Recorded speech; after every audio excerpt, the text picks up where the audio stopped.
بسم الله الرحمن الرحيم. السلام عليكم ورحمة الله وبركاته. ملكستون نقدر هنسان هالكن إنه جنرال كنا CID برو TV أو عكتا يدنيدا ومالين سبتية بش الجولاي وشديدي تبلبض كون يلحي لباتنك وررك عالمك وإمنك جنرال كنا كده هنكرتان يدنيدا وحاقوا وين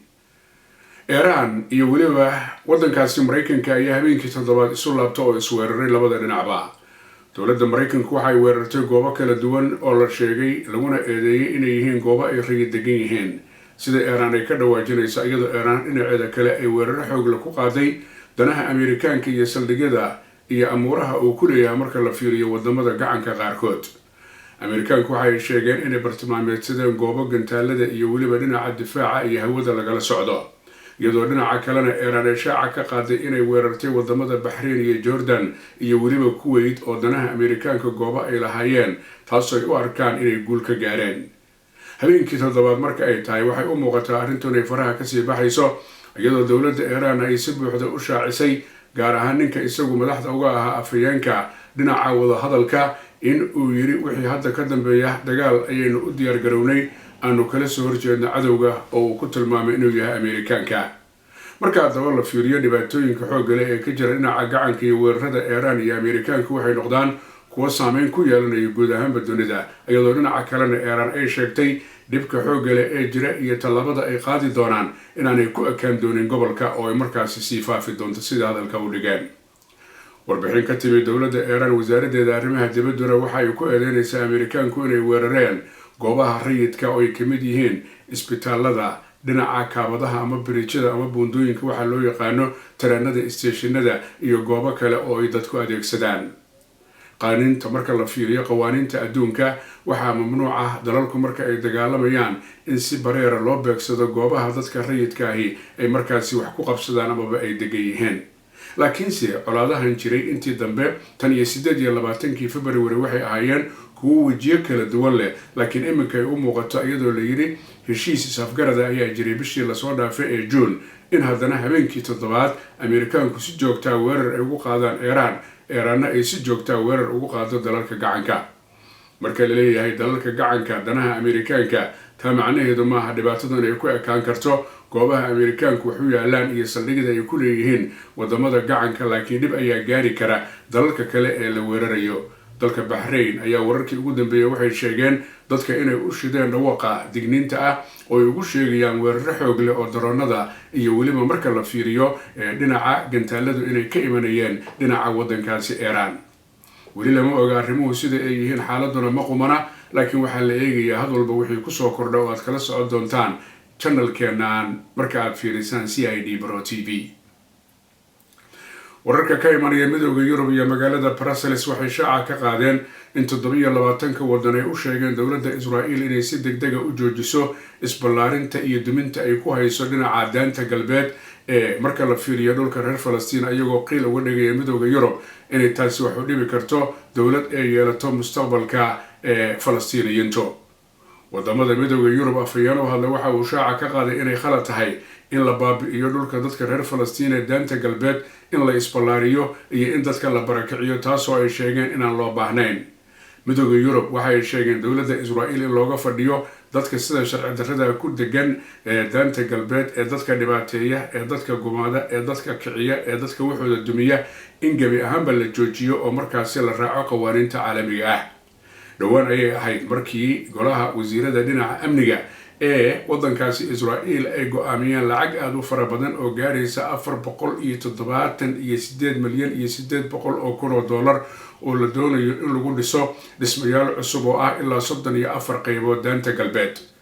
ujeedada dowladda Israa'iil waxay tahay inay daanta galbeed gabi ahaanba ay la wareegaan si ay meesha uga saaraan mustaqbalka dowlad ay Falastiin ay yeelato maadaama adduunyada inteeda badan ay isku raacday haddii la rabo nabad inay ka dhacdo dhinaca Falastiin iyo dhinaca Israa'iil dowlad ay leedahay Falastiin oo la aqoonsada inay ka jirto si markaas labada dowladoodba ay isu barbar yaalaan.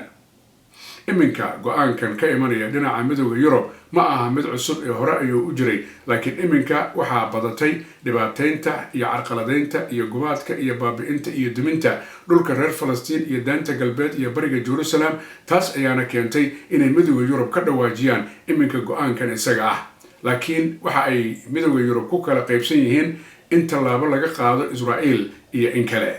waxaad nagala socotaan waa channelkeena CID Pro TV. iminka waxaad ku soo dhawaataan qadar xayeysiisa oo ku saabsan Mega Dentist oo xarun dhinaca ilkaha ee ku taala Istanbul iyo weliba Ankara ee dalka Turkiga. waxaan dhammaanba bulshada lala socodsiinayaa in Mega Dentist oo ku taala magaalada Istanbul laba xarumood iyo meel ku taala dalka Turkiga qaar ahaan magaalada madaxda Ankara in lagu talagalay in lagu daaweeyo cudurrada kala duwan ee ku dhaca afka, taasoo macnaheedu uu yahay in lagu daweynayo si kastoo xanuunkaagu u jiro. waan qabaa waa aaminsanahay qof kasta oo Soomaaliyeed oo xanuunkaasi qaba inuu jeclaan lahaa in laga daweeyo. sidaa darteed dadka ka yimaada meelaha kala duwan sida Mareykanka iyo Yurub, Australia, New Zealand, Afrika iyo Carabta dhammaantood waxay diyaar u yihiin Mega Dentist. dadkan ila taageena dhinaca bidixda dhaqaatiirta buluga iyo weliba dadka kalkaaliyaasha iyo maamulkuba inay si fiican oo qiimo leh u soo dhaweeyaan sidii horeba ugu soo dhaweey jireen. waan hubaa adigoo faraxsan inaad iman doontid, adoo farxaddaadu ay zaa'id tahay oo mahad celin inaad laaban doontid. meel kastoo aad joogtaan yaan la moogaan inaad la xiriirtaan Mega Dentist oo aad telefoonka shaashadda ka arkaysaan. anigoo cagta xaajiyana farxad bay ii tahay inaan idinla wadaago muuqaalkan iyo weliba inaan idiin sheego xaaladda wanaagsan ee halka ka jirta lagu dabiibayo ilkahaagu xanuun kastoo ay qabaan.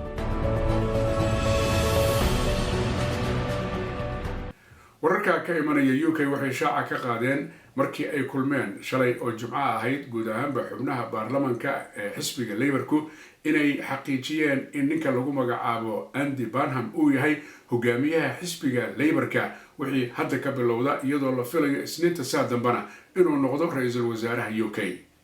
arrinkan isaga ay ka dhawaajiyeen xubnaha kala duwan ee xisbiga Labourku waxay sheegeen inay isku raaceen arrintaasi, iyadoo ujeedku uu yahay in boorka laga jafo dabacsanaanta iyo wiiqnaanta ku timid marka la fiiriyo xisbiga Labourka, gaar ahaan doorashooyinkii kal hore la qaaday iyo bishii la soo dhaafay oo wax badan ay ka baaqsadeen amaba ay lumiyeen marka la fiiriyo xisbiga Labourka oo talada isagu hayay.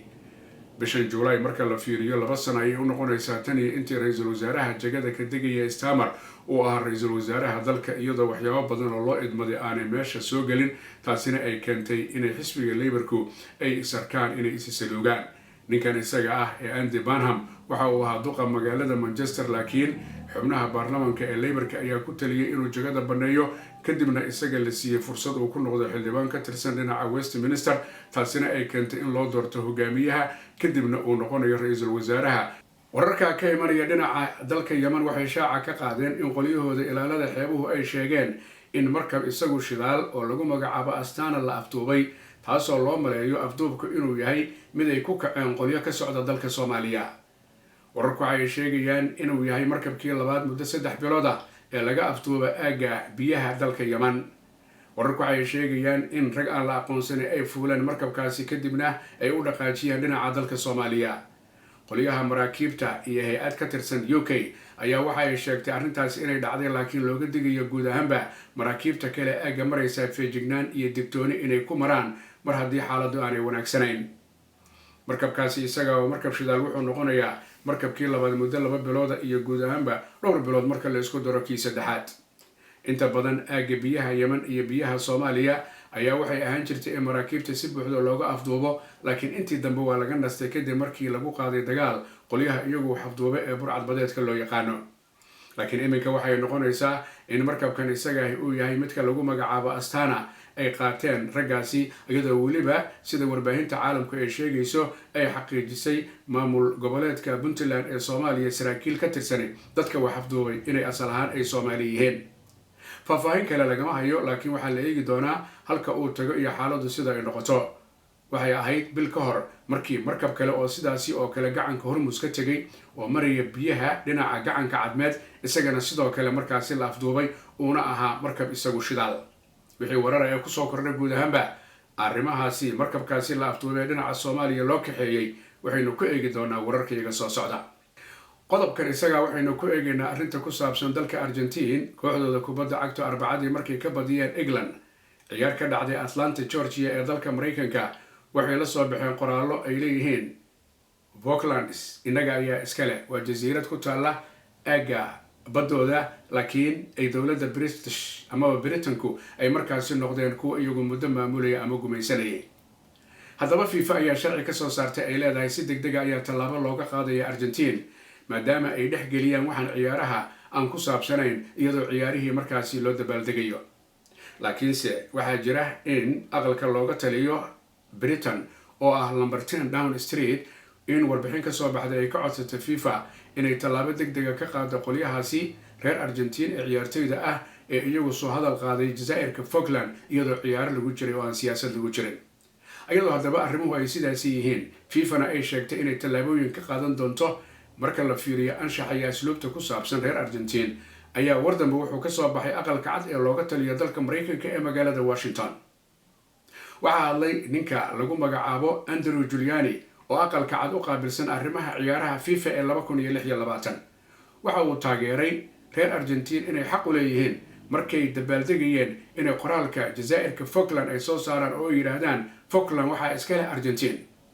Andrew Giuliani oo aqalka cad ka tirsanay waxa uu yiri waxaan qiil uga dhigaynaa dastuurka dalka Mareykanka ayaa ogol dadku inay muujiyaan waxa ay qabaan dhib la'aan dhinaca kale reer Argentine ciyaartoydooda waxa uu yiri waxay fursad u heleen awoodna u heleen in ay muujiyaan waxa ay qabaan oo ah Jazaa'irkooda inay sheegaan iyagoo u dabaaldegayay guusha ciyaarta semifinalka England ay ka badiyeen marka daba la fiiriyo hadalkan isaga ah ee ka yimid dhinaca aqalka cad lama maleynaynin inay arrintaasi ka hadlaan ama ay soo hadal qaadaan haddana weli ma jirto waa hadal cusub cid ka hadasha ama Britain ama cid kale laakiin waxaa dhici karta waqtiyada soo socda in dowladda Britain ay ka hadasho arrintaasi aqalka cad uu ka hadlay laakiin ninkaas lagu magacaabo Andrew Giuliani ee aqalka cad u qaabilsan arrimaha ciyaaraha FIFA 2026 waxa uu taageersan yahay isagoo ku hadlaya magaca aqalka cad iyo dowladda Mareykanka in ay Argentine xaq u lahayd inay bareeraheeda ka hadlaan iyagoo jooga dhulka waddanka Mareykanka marka la fiiriyo Jazaa'irka Falkland waa jazaa'ir ku yaala dhinaca aaga Argentine laakiin lagu dagaalay hadda ka hor markii muddo ay haysteen Britishku 1982 intii u dhaxaysay bilihii Abriil iyo June halkaas oo labada dhinaca Argentine iyo Britain ay uga dhinteen dad kala duwan Britain waxa uga dhintay dagaalkaasi marka la fiiriyo ilaa 255 askari Argentina waxa uga dhintay 655 askari warar ayaa jira sheegaya 2013 waa 13 sano ka hor in afti laga qaaday 1517 ruux oo degan Jazaa'irka Falkland oo la yiri waxaad jeceshihiin inay Ingiriisku idinla joogaan mise idin ka tagaan 1513 ka mid ah waxay yiraahdeen baa la yiri Ingiriisku hana la joogo taasoo macnaheedu uu yahay 4 qofood oo kaliya ayaa Ingiriiska diiday taasoo ka dhigan 90% dadka degan aagaasi aftida laga qaaday Falkland inay rabeen inay Ingiriisku baaqi ku sii ahaadaan Jazaa'irka Falkland arrimahan iminka soo kordhay iyo hadalka cusub ee ka yimid aqalka cad waxaynu ku eegi doonaa wararkayga soo socda biidnillaahi kariim ee CID Pro TV intaas ayaan kusoo qatimaynaa wararkeennii oo kooban iyo July 18 2026 iyo sabtida maxamed axmed xaaji maxamed ayaa idinla socodsiinay waxaad kala socoteen channelkeena cagta iyo dunida ee CID Pro TV warar waraysiyo iyo waxaan soo joogay tan iyo kulan dambe aniga bahda wararka CID Pro TV waxaan idin leenahay kalama tagina wassalaamu calaykum waraxmatullaahi tacaala wabarakaatuh